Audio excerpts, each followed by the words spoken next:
Senator Villanueva. Mr. President, Mr. Presiding Officer, I think maganda po na mapag-usapan ito at nakakataba ng puso that we are moving forward.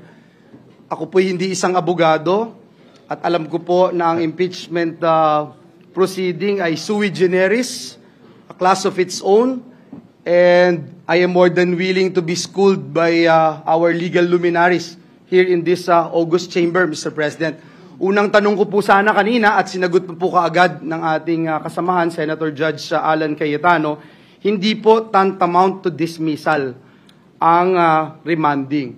Ang pangalawang tanong ko po, Ginoong Pangulo, Mr. Presiding Officer, will this anyhow delay the impeachment proceedings na ating ginagalawan ngayon, considering we did not just constitute as an impeachment court, tayo po ngayon ay nag-convene na as an impeachment court. Hindi po ba ito madidelay? At meron po bang, is this time-bound, Mr. President? Ito pong pinag-uusapan natin ngayon. We are asking this since there was an indication by Vice President herself na merong right to speedy disposition of cases. Thank you, Mr. President. Para sagutin ang katanungan ni Senator Judge Villanueva, tulad ng sinabi ng presiding officer kanina, matapos ma-issue ang summons, mabibigyan ng 10 araw mula sa pagkakatanggap noon ang nasasakdal para magbigay ng kanyang kasagutan.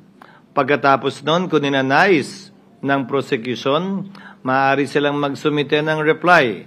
Makalipas ang 5 araw, matapos nilang matanggap yung sagot ng nasasakdal doon sa summons at sa copy ng complaint.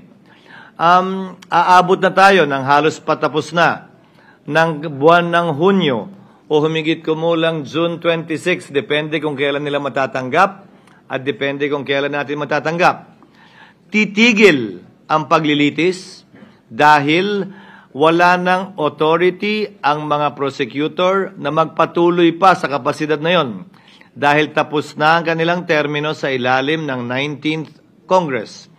Hindi rin pwede mag-function ang mga private prosecutors kung meron man dahil ang kanilang otoridad ay nanggaling sa mga kongresistang natapos na yung termino. So walang mangyayari mula June 30 hanggang July 28 pag-resume muli ng Kongreso. Ang pagkakaunawa ko sa motion ni Senator Cayetano ay habang naghihintay tayo sa panahong ito, dahil nga wala tayong sapat na kaalaman para pagpasahan itong masalimuot na isyong ito na binanggit ni Senator Judge Bato de la Rosa,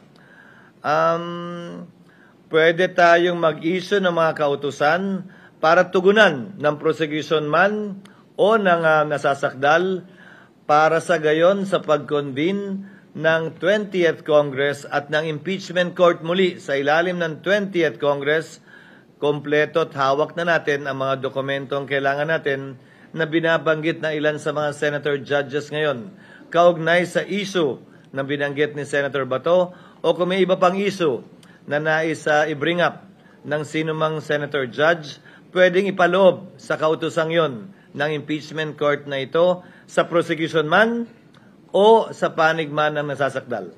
So, Mr. President, I still have the floor. May I know if I still have the floor? This is actually a point of order. We will not touch on the subject. Just to improve our processes or our procedure, Mr. President. Tingnan nyo kayo, nakapagsalita kayo, sa pagkakaunawa ko, ito ang motion ni Senator Cayetano. Mag-motion subject to style. Kung pwede po, iwasan natin yun. We are now a court. Hindi tayo mag-approve ng motion subject to style. The motion must be accurately, succinctly stated. Ano ang gusto ninyong ma-achieve, i-move ninyo, then we will decide. No motion subject to style. Delikado yun. Tapos delikado, kaya tingnan mo, kanya-kanyang pag-unawa tayo kasi actually, Mr. President, kahit abogado ako, hindi ko na nasundan yung kahaba-habang manifestation ninyo eh. Hindi ko na po nasundan yun. So, let us now state the motion as amended properly, clearly, and correctly. Then let's process it in accordance with parliamentary rules of procedure. That's my suggestion, Mr. Your Honor, President. we have not yet and we are not yet acting on the motion. This is part of the discussions, given that everything is being made of record and not being discussed in the back rooms. And I think this will, if at all, enrich the records so that the people and, if at all, in the future, they can look back to these debates and see how things have developed as it was originally proposed.